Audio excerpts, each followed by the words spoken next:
বলে দাও, ওরা একটু চিনুক তোমাকে, বলো। তো আমার নাম তো জয়িতা সরকার। একদম। আমি বারবিশা বালিকা বিদ্যালয় থেকে এবার 2026-এ মাধ্যমিক এক্সামিনেশন দিয়েছিলাম এবং আমার প্রাপ্ত নম্বর 679। গুড। তাহলে ও বলছে ও টোটাল পেয়েছে 679। ইংরেজিতে কত পেয়েছিল একটু বলে দাও। 92। ইংরেজিতে পেয়েছিল 92। বেশ। তাহলে ও একটা ভালো রেজাল্ট করেছে, তাহলে অবশ্যই আমাদের তরফ থেকে একটা কংগ্রেচুলেশন প্রাপ্ত। আচ্ছা, আমি তো তোমাদের বলেইছিলাম, আহ, প্রথম যেটা কথাটা আমি যেটা বলেছিলাম যে ইংরেজিতেই তোমার 90+ স্কোর যারা করতে চাইছে বা তারও উপরে ধরে নাও, যার যেমন ইচ্ছা রয়েছে, কিংবা তার থেকে কম হোক, যাই হোক, মোটামুটি একটা যেন ভালো নাম্বার যারা রাখতে চাইছে, হ্যাঁ, তো তাদের জন্য ইংলিশ পড়ার ক্ষেত্রে তুমি কি রুট ম্যাপ বলবে, মানে তারা কিভাবে পড়বে ইংরাজিটার ক্ষেত্রে? প্রথমেই বলবো ইংলিশ একটা মানে স্কোরিং সাবজেক্ট। এতে নাম্বার তোলা প্রচন্ড মানে অন্যান্য সাবজেক্টের তুলনায় এতে নাম্বার সহজেই ওঠা যায়। এবং এটার রুটম্যাপ বলতে গেলে প্রথমত টেক্সট বই খুব ফুটিয়ে পড়তে হবে। প্রত্যেকটি প্রোজ পোয়েমের যে শব্দার্থ গুলো আছে, মিনিং, তাদের প্রত্যেকটি ওয়ার্ডের মানে, তাদের সামারি সবগুলোই খুব ভালো করে পড়তে হবে এবং বুঝতে হবে। এছাড়াও আই থিঙ্ক ডেইলি প্র্যাকটিসের মধ্যে যদি গ্রামারটা রাখা যায় তবে খুবই ভালো হয়। অ্যাটলিস্ট 1 ঘন্টা করে ইংলিশের মধ্যে দিতেই হয়। এবং বিভিন্ন এক্সামিনেশন যেমন বাড়িতেই স্যার তো নেনই, খুব প্রচন্ড এক্সাম নেয়। এছাড়াও বিভিন্ন এক্সামিনেশন কোশ্চেন ব্যাংক দেখে নিজে থেকেই বাড়িতে দিলে খুব ভালো হয়। গুড। তাহলে যে জিনিসটার উপর ও মেনলি ফোকাস করছে যে টেক্সট বইটা ভালো করে পড়তে হবে এবং রেগুলারিটি মেনটেন করতে হবে, এবং অবশ্যই যেটা বলছে গ্রামারটার দিকে বেশি নজর দিতে হবে, যেটা তোমাদেরকে আমরা বলে থাকি যে গ্রামারটা ভীষণভাবে প্রয়োজন। আচ্ছা, তাহলে তোমার কাছে আমার দ্বিতীয় প্রশ্ন হচ্ছে যে আমাদের এই যে ক্লাস বা লাইভ ক্লাস বা অনলাইন ক্লাস, সেটা কতটা তোমাদের সহায়তা করেছে?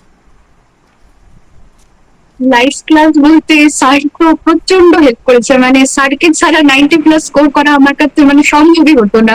স্যার প্রত্যেকটি ক্ষেত্রে আমাদের যখন ডাউট হতো স্যার সব ক্ষেত্রেই হেল্প করতো। বিভিন্ন টেক্সটকে মানে কিভাবে ওটাকে বুঝতে হয়, শুধু মুখস্থ করা না, তাকে বোঝা, আত্মস্থ করা, সবই স্যার খুবই হেল্প করেছে এই লাইভ ক্লাসগুলোতে। আমরা যখনই ডাউট হতো সবগুলো স্যার খুব ইজিলি আমাদের বুঝিয়ে দিতেন।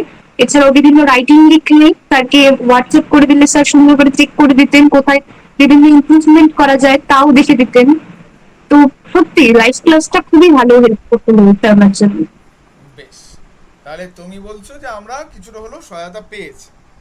এবার আমাদের 3 নম্বর প্রশ্ন যেটা ছিল যে ওই যে কতক্ষণ পড়াশোনা আমরা করেছি এবং কিভাবে নিজেদেরকে তৈরি করেছি, সমস্ত বিষয়ের ক্ষেত্রেই কতক্ষণ আমরা পড়াশোনা করেছি এবং নিজেকে কীভাবে তৈরি করেছি, কি বলবো ওদেরকে?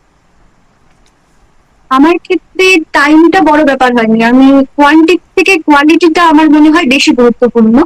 তো 10 ঘন্টা পড়া যে ব্যাপার, মন দিয়ে 8 ঘন্টা 7 ঘন্টা পড়াও একই ব্যাপার। একদম। কিন্তু ফোকাসটা থাকতে হবে এবং ডেডিকেশন, ডিসিপ্লিন, কনসিস্টেন্সি, এই 3টে জিনিস সব থেকে ইম্পর্টেন্ট হবে। সারা বছর ধরে একটা লেভেলে যদি পড়ে যাওয়া যায় তাহলে খুব ভালো রেজাল্ট করা যাবে। শুধু এক মানে শেষের কয়েকটা মাস খুব ভালো করে করলেই হবে না, সারা বছরই একটা মিনিমাম কনসিস্টেন্সি থাকতে হবে।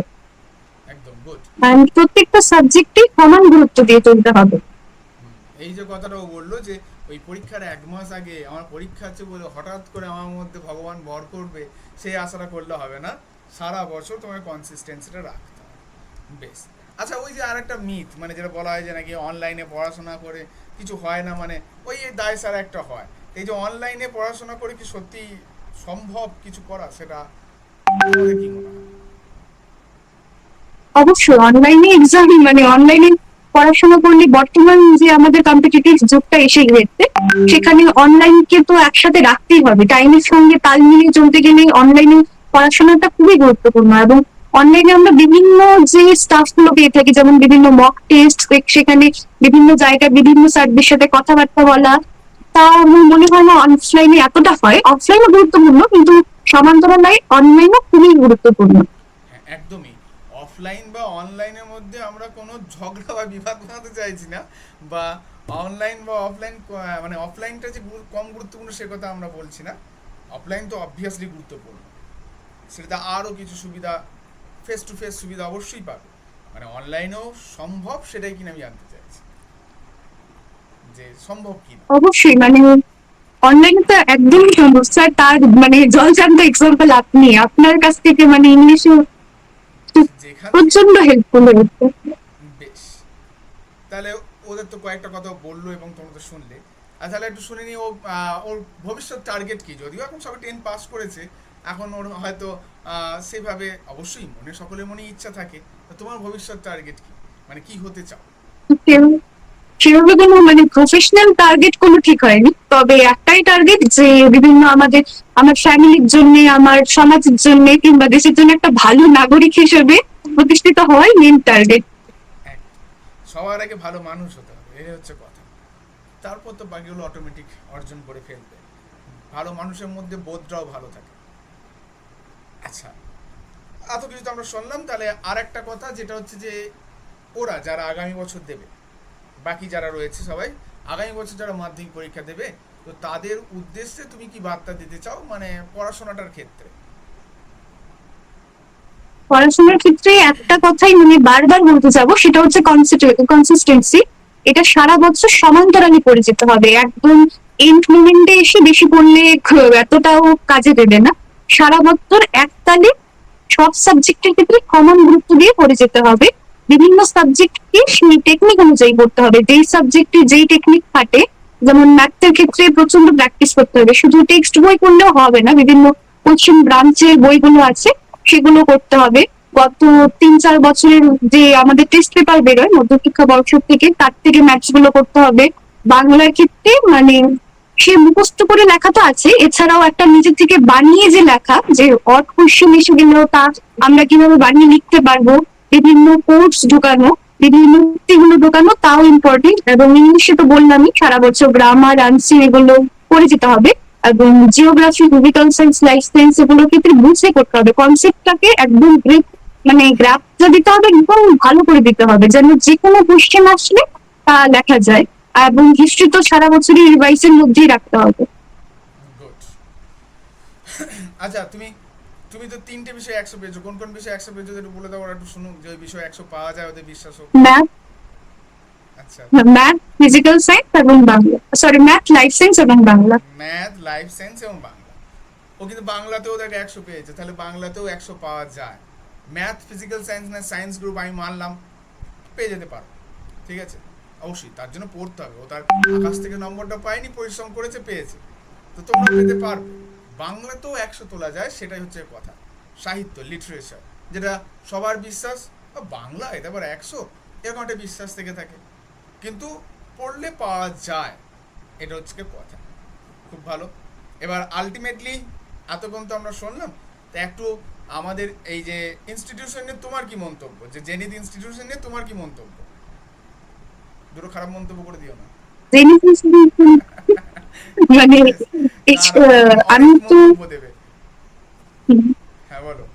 আমি তো মানে ক্লাস 9-এর শুরুর থেকেই ইনস্টিটিউশনের কথা শুনেছিলাম, তবে তখন স্যার ক্লাস 9 পড়াতেন না, তো 10-এই জয়েন করেছিলাম।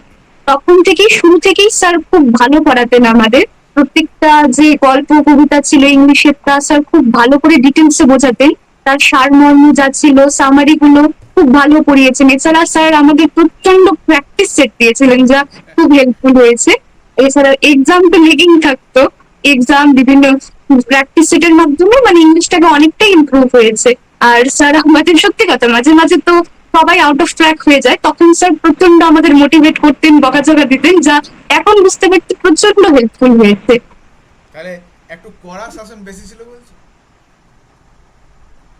না, সেরকম কিছু ছিল না, বাট যতটুকু লাগতো আপনি তা প্রোভাইড করেছেন। দেখো, মাঝে মাঝে একটু কড়াটা তো ভালো, তাই না? যেমন ধরো আমি যদি বলি গ্রিন টি, স্বাদ তার ভালো নয়, একটু কড়া, কিন্তু স্বাস্থ্যের পক্ষে ভালো, তাই নয় কি? তাহলে বিষয়টা এরকম হচ্ছে আমাদের ব্যাপার। যাই হোক, তোমরা সেই কড়া শাসন এবং হাজারো একটা অপমান, গরু ছাগলের অপমান সহ্য করেও সামনের দিকে ভালো স্কোর করেছো, এর জন্য আমি ভীষণ খুশি। যাই হোক, তাহলে জয়িতাকে আমাদের তরফ থেকে অত্যন্ত ধন্যবাদ।